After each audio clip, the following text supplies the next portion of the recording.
Imagbo, Uba Adams, and some other officers. They asked me to sit on the floor in their office. I was humiliated, and they made it clear to me that I know how to write petition. I know how to write petition against the police, isn't it? Then I should be dealt with. Why is it that I have not directed my petition to the army who dealt with Adeboye Ogunlaja? And I said these are unknown persons. The court cannot give judgment in vacuum. Since the court cannot give judgment in vacuum, for God's sake, the court asks us to remove the names of those people, and eventually those people are placed therein. Barrister Adebayo, when you heard about the report, what did you do? As I accompanied him to the federal SARS, and when I saw the whole thing, I called on the IPO. I said, I'm a lawyer, for God's sake. Let me apply for his bail. If you want him on a public holiday, I will bring him for you. I can stand him as a shorty. He said no. That he is telling me, being a police officer, to walk out of this station. Then I knew there's something on ground. He mandated me to call one Mr. MB Ganil, who is the MB chairman elect, yeah. MB Brand Yebode. I called him, I put a call across to him, narrated the whole story to him, forwarded some numbers to me to make contact with them, which I did, all to no avail. On that very day, he told me to come home. I had to manage myself home because they were even after me. So I began to set the MBA motion so that they can see clearly what happened. We came together on Friday, the delegation of the MBA to the federal SARS. They brought him out with the so-called Mugaila, who was on a very clean white singlet. And I began to suspect, how can somebody being alleged to have been arrested far back June 25th still be this clean with this kind of white singlet? I called the vice chairman elect and I told him, I said it is better you talk to the officers because it is like there are more to it. They said no, there are some lawyers must also be behind this. So they called the meetings of some notable lawyers and those involved, in which they confirmed they wrote the petition. That it has always been his character to petition the police and let him go and face his own too. So what you're basically telling us now is that this particular report was staged. Stage managed. Stage managed by Chief Olufowobi and his cronies in the Nigerian police force. Okay. Now, I would like to know, all these individuals that are mentioned, yes, where are they? Now, presently, Adeboye Ogunlaja is in prison at the Nigerian prisons, Ijebu-Ode. He was granted bail, and we're still trying to perfect the bail condition. The second person, Sodiq Owolabi, who was shot and who has been permanently incapacitated by the gunshot, is also in prison as I speak. The third person, Mukala Abolaji, is also in prison as I speak. We're still trying to perfect their bail. While my humble self, Kayode Oshiemi, was granted bail on self-recognizance by the court. I wouldn't want to state I wouldn't want to talk about the facts of what transpired because the matter is still sub judice. It has not yet been decided by the court. But you could go on net and you could see a report of what transpired, a record of proceedings of what transpired that day on the net. Okay, sir. While you mentioned this three individuals, yes, and yourself being the fourth person, these other two individuals, Abolaji Alaba and Abiodun Adebayo, do you know them? Yeah, as far as I'm concerned, when I was detained, I was thrown into the main cell. Within the system, you have the main cell, you have cell 1, you have cell 2, you have new cell 1 and new cell 2. I discovered that while I was in the cell, I was able to relate with some of the detainees, unlawful detainees therein. And I discovered that the other two persons were not in the cell at all. So what happened is that whenever they want me paraded just to put me to shame and smear my name for writing petition against the police and acting definitely against Chief Olufowobi. They will bring them from the hotel where they were lodged, because we had people within the system that was telling us this was what happened. And when they brought them in, they will ask them, you could see how clean their underwear singlet was, both of them, so clean and white. I was arrested on Thursday. That was on the 25th day of June. All the others were arrested the Monday before. I was arrested on Thursday. All the others were arrested on Monday. And you could see how clean their shirt was. Do you understand? They will be brought in. They will be asked to speak, while the first, the second, and the third will be told they are not allowed to say anything except myself. And even most of the people that are coming, they came in with specific predetermined question, expecting a predetermined answer from me. And I made it clear to them, I want to have my day in court, because I know I have done nothing wrong. I have not done anything to warrant being treated. As I speak with you, they were not arraigned with us. They were not arraigned in court. They were not arraigned in court. And I believe probably they want to use them as maybe they are witnesses. But as far as I'm concerned, I have not done anything wrong. I was only doing my job. And I acted within the ambit of the law and within the precincts of my job. All right, sir. You mentioned that some persons came to ask questions. Who are these people? Yeah, all these people were brought in. They were media men brought in by the PPRO of Ogun State.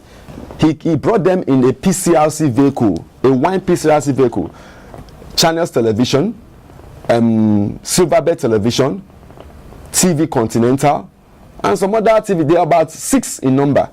They are about 6. And he paraded me. And if they are able to release that video, there was nowhere this other person was Adedayo mentioned me that he knew me. He was pointing to the first accused person that was arraigned along with us, Adebowale Ogunlaja, as being the person that took him to one pastor to perform a miracle. I was shocked. It was the PPRO himself, Abimbola, that was stating that he said the pastor, and I was shocked. And I told him right there and then that, Mr. Abimbola, what are you telling me? Me? I don't even know this. I've never seen him from Adams. Adebowale Ogunlaja is my client. And as a counsel, I have a right to deal with my client. Why are you roping me into this? He said, when I got to his office, when I was asked to sit down, he said it was payback period for me. That I dealt with the area commander, Ijebu-Ode Funsho Ajao, who was his boss, when he dealt with Bayo Adekoya. And since I know how to write petition, it is now my payback period. And I laughed and I smiled. I said, well, I want to have my day in court. I want to have my day in court. Very well, sir. Now, only you were questioned alongside the other 2 individuals. Yes. That were not in prison, like you said. Yes. So, the other ones that were in prison were not permitted to speak. They were brought out. While I was being interviewed, some of them spoke. Okay. But when it comes to the real issue, they will always say, let us focus on the lawyer, is the big fish, and focus on Mr.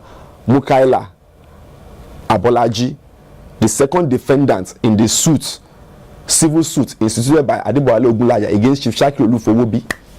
Well, so, Barrister Adebayo, tell us, while all this was going on,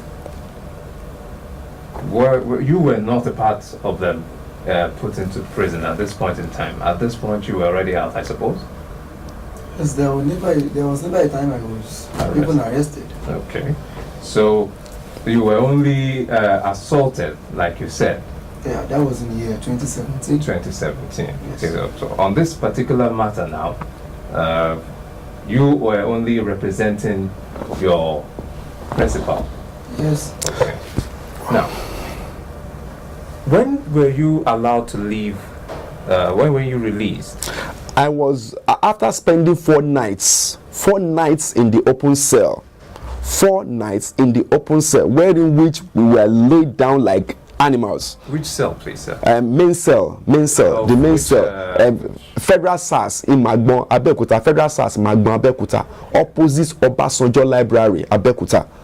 Federal SARS office, Magbon, Abekuta, opposite Obasanjo Library.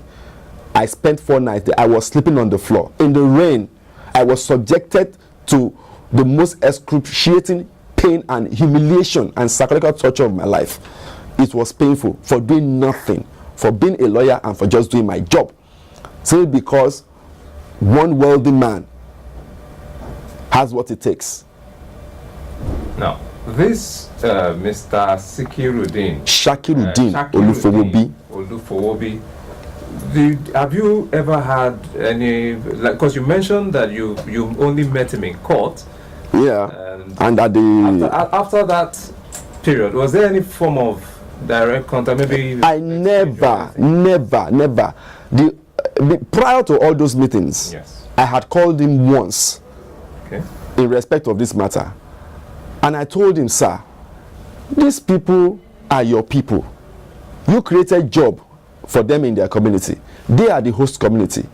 If the host community and the business comes together, it's easier for you to achieve progress. He told me on phone, point blank, that I should get lost and get out, that whatever case that we're doing, he has the money and is ready to go to the Supreme Court. And I said, well, if that is the case, fine. Even when we now met in court, his lawyer, Yomi Nuberu, approached me and said, look, what you have done is wrong. What you have done is wrong. You are not supposed to talk to my client. I said, no, I wasn't talking to your client. It was based on the strength of the people of Imagbo that came to my office, believing that if as a lawyer I could help them speak with him, that maybe I should tell him that how they can live in peace. And on that strength, and I apologize, oh, Mr. Nuberu, I'm sorry. I should have called you earlier to inform you that I actually wanted to speak with Chief. But there were lots of elders here who felt you are not an indigenous of Imagbo. You understand? And being a lawyer, you are from Agbowoye. Chief Olufowobi is from Agbowoye. And they felt he's the one they have issues with, and not you, his lawyer. And that probably we could see this issue resolved between them amicably and peaceably, and such that all the parties will live in one accord. Okay. Do you know anyone else who will be willing to shed light on this incident, perhaps as a witness? We have lots of them that are willing, and we have the Odumusi twins. We have Chief Abiodun, they call him Bendalo, aka Bendalo. He owns a filling station called Bendalo. We have Mr. Ekisoya, a retired civil servant at the Ministry of Lands in Ogun State, and many other more who are indigenes of Imagbo, who resides in Imagbo, who are not happy with the development. And these are the people that contracted me. These are the people that briefed me. These are the people that pay my legal fee in respect of the cases, aside the one that we're doing where the parties involved does not have money. Okay, so some of these cases are even on pro bono. We do them free of charge, but knowing fully well that is manifesting justice, and we have to have this corrected. So, has anything been said from the by the NBA on this incident? Yes. I mean, this report. Yeah. While I was in incarceration, unlawful detention, the NBA led by the chairman-elect, MB Ganiu, they came down and they made it clear to OC SARS that he should let me go. If he wants anything, I should have my day in court. But he refused, clearly. Uba Adams, he refused. On several occasions, he comes to meet me in the cell and he will tell me I should call Chief Olufowobi. I said, I don't have any business with him. I'm not calling him. Why should I? I have done nothing. Calling him means that I must have done anything. I must have done something which warrants me pleading with him to let me go. I have not done anything. But as far as the NBA is concerned, the NBA is taking steps to institute action against all those concerned. That's because injury to one is injury to all. Yeah. Well, is there anything you would like to add? Perhaps something which I may not have. Yes, it is important I bring this to the fore that sometimes early this year I went to bail 4 young men at the Federal SARS office in Magbon. These boys were accused of stealing fishes, and they were sent to that Federal SARS, and they spent 3 months, over 3 months there. And on several occasions when I got there, they don't want me to bail them. They were refused bail. I made it clear to them, it is unlawful for you to hold on to these people for this number of months. Why not charge them to court if you have evidence against them? It might surprise you that their statement were not taken. So since they refused to allow them, I had to go to the IGPX squad platform through a friend who happens to be a police officer. I got in contact with the Inspector General of Police, who immediately detailed ACP Philip Ezekiel from X-Squad Ilewiran. That day was a Sunday, and they called me. They went to Magbon. They went to Magbon in Abeokuta, and they freed those 4 boys. They were released, and 75 other persons were unlawfully detained. They were asking them, what is the nature of your offense? Oh, we were raided. What's the nature of your offense? Oh, we were fighting. We were coming from a party. Who is your IPO? Have you taken their statement? How on earth will you keep somebody for 3-4 months and you don't take his statements? It is wrong. 75 persons that were unlawfully detained, plus the 4 boys that I went to bail, were released and they were asked to go away. And after this, they arrested Uba and some other men and the officers that were there, because they were asking for the sum of 400,000 naira to effect their bail. And I made it clear, the families were even pleading that he should collect 200,000. But when the IGP squad came, he didn't collect anything. Do you understand? He didn't collect. He ended up not getting anything. Though there were other logistics that are not made public. Do you understand? We didn't pay to them directly. We didn't pay, but there were other logistics that came up in respect of that. Well, Barrister Adebayo, is there anything you would like to say, perhaps which I haven't asked? My principal has said it all. It is just painful that some of us who are also colleagues in this profession are also teaming up with the police to manifest injustice on him. That is my concern. Even some lawyers so connive with them to do this. Do you have evidence? I don't want to begin to mention names on the air, but I want to, because I'm ready to face whatever consequences it is.